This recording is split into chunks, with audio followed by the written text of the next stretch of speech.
Perfect Blue is a psychological suspense anime directed by Satoshi Kon.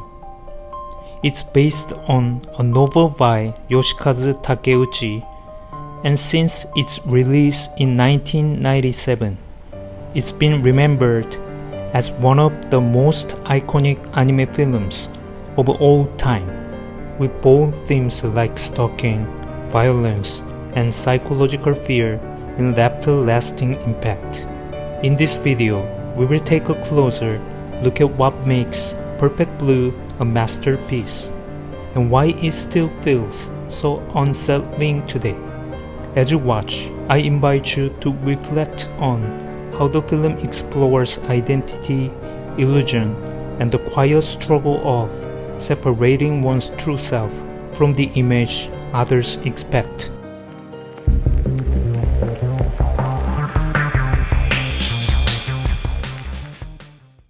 Mima Kirigoe is a young woman and member of the pop idol group Cham.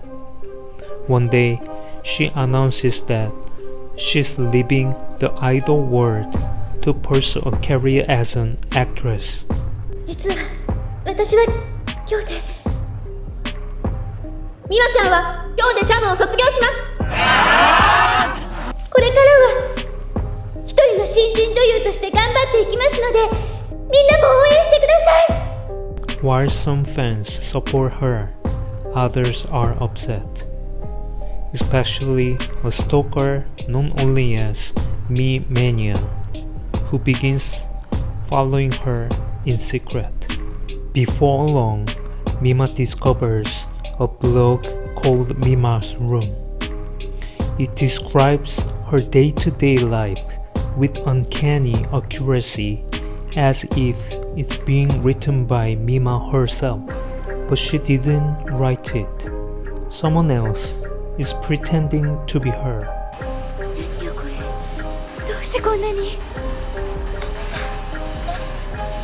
When she tells her manager, Rumi, the concern is brushed aside. ルミちゃん、分かったそれ。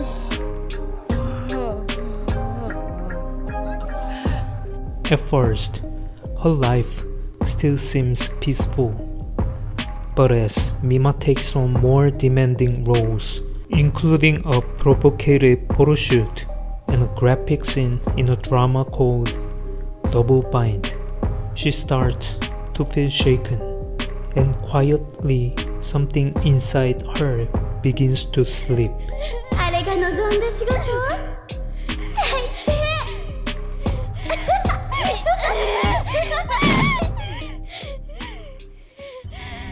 As the show continues filming, Mima's mental state begins to unravel. Her schedule becomes overwhelming. Her stalker grows bolder, and she starts seeing hallucinations, especially of her former idol self, who smiles sweetly and mocks her, calling herself the real Mima. 違うよ、これは私じゃない。当たり前よ。これが本当のミマだもん。 Then, people involved in Mima's acting career begin to die. Each death leaves behind signs that point to Mima as the culprit.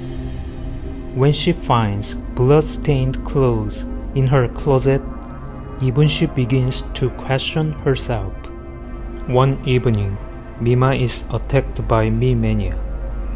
He claims he was following orders from the real Mima and tries to kill her. But Mima manages to fight back and escape. Later, the real mastermind is revealed, her manager Rumi. When Mima visits her, she discovers a room that's an exact copy of her old bedroom, perfectly preserved. Rumi had been running Mima's room all along. Unable to accept Mima's departure from idol life, she developed a split personality and believed she was the true Mima. In the final scene, the two women struggle in the street. Mima is injured, but she tries to save Rumi, who collapses in front of an oncoming truck. They both survive. Years pass. Mima visits Rumi in a psychiatric hospital. The doctor says Rumi still believes she's an idol.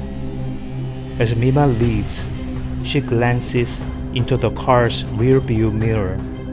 After everything, she's finally found herself again.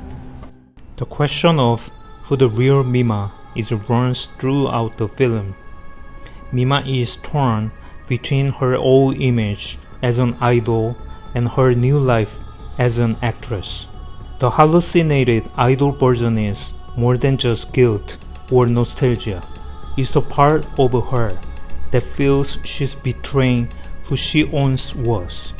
In the end, we learn it was also Rumi who tried to preserve that perfect, untouchable version of Mima.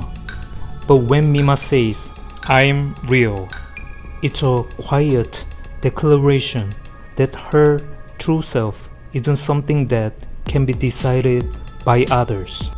Rumi once lived as an idol herself. She's older now, and Mima was the last performer she managed. When Mima chose to leave the idol world, Rumi lost her sense of purpose. Over time, she developed a second personality, the idol Mima. Through this persona, she tried to destroy the real Mima and protect a fantasy. Rumi represents how the image of a woman, especially in entertainment, can be preserved, manipulated, or even forced onto others. The film uses mirrors and reflections to show this split. When Rumi stands in front of a window, she sees herself as the young idol version of Mima. But to us, she's just Rumi, still clinging to a dream that isn't real. Director Satoshi blurs the line between what's real and what isn't. Scenes from the drama mix with scenes from Mima's life. Dreams and hallucinations appear without warning. At times, even we, the audience, aren't sure what's true. The camera often shows Mima out of focus, while the world around her is clear. It's as if she's fading, losing herself.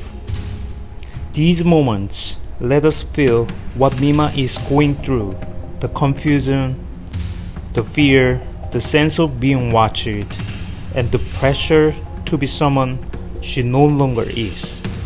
The film also questions how the media shapes women's identities. In idol culture, performers are expected to be pure, cheerful, and perfect. But when Mima steps away from that image, she's judged even more harshly. She becomes a product programmed, followed, exposed. The blog Mima's Room is a symbol of this. Even when Mima walks away, her old self is kept alive by others. The real Mima becomes buried under expectations, gossip, and a version of herself she didn't choose. It's a haunting reminder of how difficult it is for a woman to hold on to who she really is when everyone else thinks they know better. Perfect Blue isn't just a suspense story. It's a quiet, painful exploration of identity and how it can be lost in a world full of illusions. Satoshi Kon once said that the film's core theme is the tragedy that happens when the gap between how people see you and how you see yourself grows too wide. That idea sits at the heart of Mima's journey. So, I'd like to leave you with a question. Have you ever felt pulled apart by the way others see you? And what would it take to feel real again? Perfect Blue doesn't give us easy answers, but maybe that's the point. In the end, The truth is something only we can choose to face.